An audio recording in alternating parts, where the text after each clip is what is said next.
Assalamualaikum warahmatullahi wabarakatuh. Lejeng enjing selamat pagi enjing-enjing tong hilap ngopi pamirsa.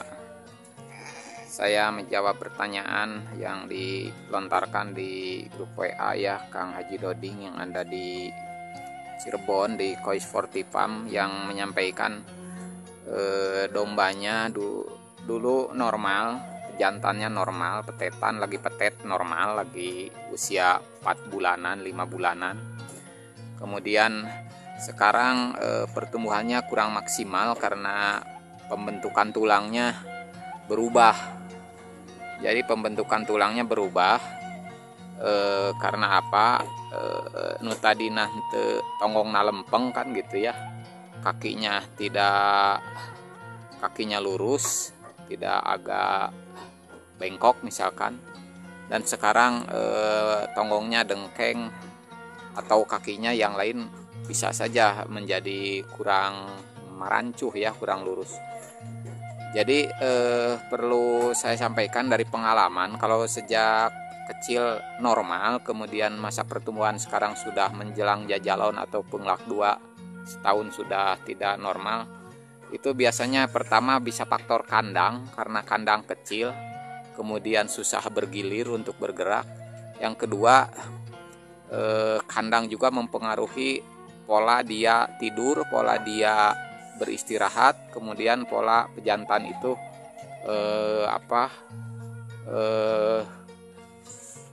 kalau terus-terusan di kandang heurin usik misalkan ya, karena kandang terlalu kecil, pertumbuhan badan besar akhirnya terhambat gitu. Kadang-kadang susah untuk bergilir seperti ini kalau muter begitu ya. Gitu pemirsa. Jadi kandang sangat mempengaruhi. Yang kedua nih yang paling penting adalah domba jantan itu harus sering kena sinar matahari seminggu 2 atau 3 kali. Tidak terlalu lama. Karena apa? Karena domba kecil petetan sampai dewasa usia setahun seperti ini itu sangat memerlukan untuk pertumbuhannya vitamin D ya, yang sumbernya dari sinar matahari. Jadi kalau kurang penyinaran itu dapat menyebabkan pertumbuhan tulang itu tidak maksimal, tidak sesuai harapan. Makanya kenapa nih kandang kita menghadap ke sini, ke sinar matahari, supaya ini dari sejak kecil sampai dewasa begini, kalaupun tidak sempat kita keluarkan, tapi dia kena sinar matahari pagi.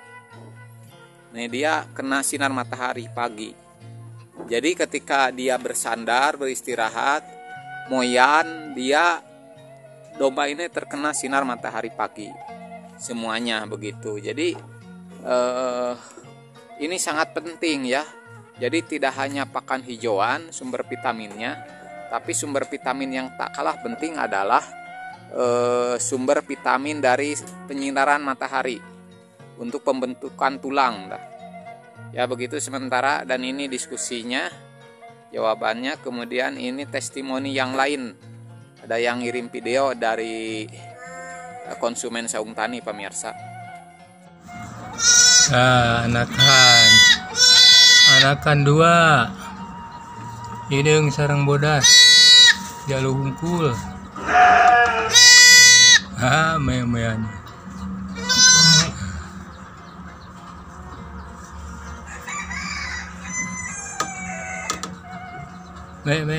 me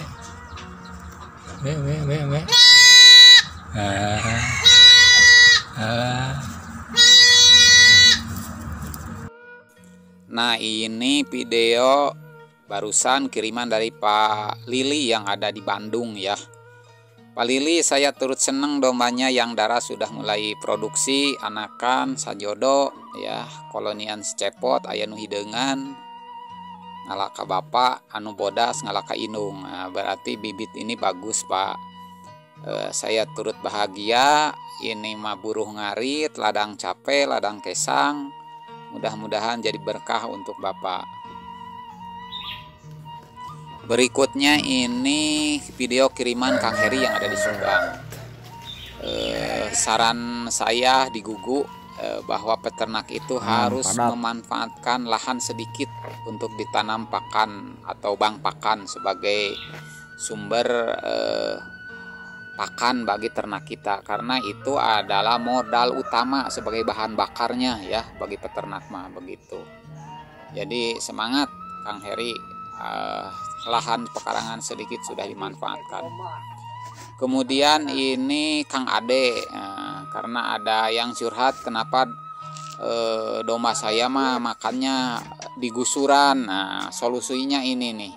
Ini Pak Ade yang ada di Banten di Lebak.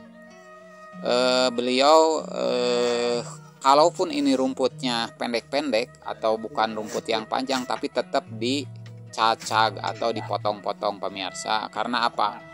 Karena memang ada karakter domba yang suka makannya ditarik ke dalam. Makanya untuk mengantisipasi supaya tidak ditarik ke dalam dan rumputnya yang kita capek-capek hasil kita nyari kemudian malah diawur-awur, dipakai tilam ku domba, terutama jantan, biasanya betina juga ada.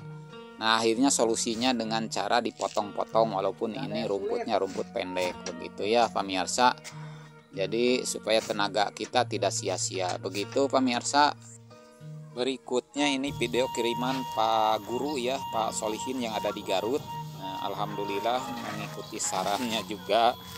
Kang domba yang patah kakinya karena terjepit, akhirnya sudah membaik, dilakop atau pakai topangan, kakinya pakai kulit waru ya.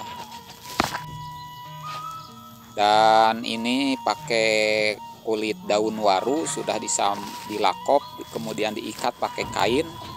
Dan insya Allah karena masih kecil ini sebentar lagi 1,5 bulan biasanya bisa pulih kembali, menyambung kembali. Kita tetap bersabar merawatnya, kasihan apalagi ini masih kecil.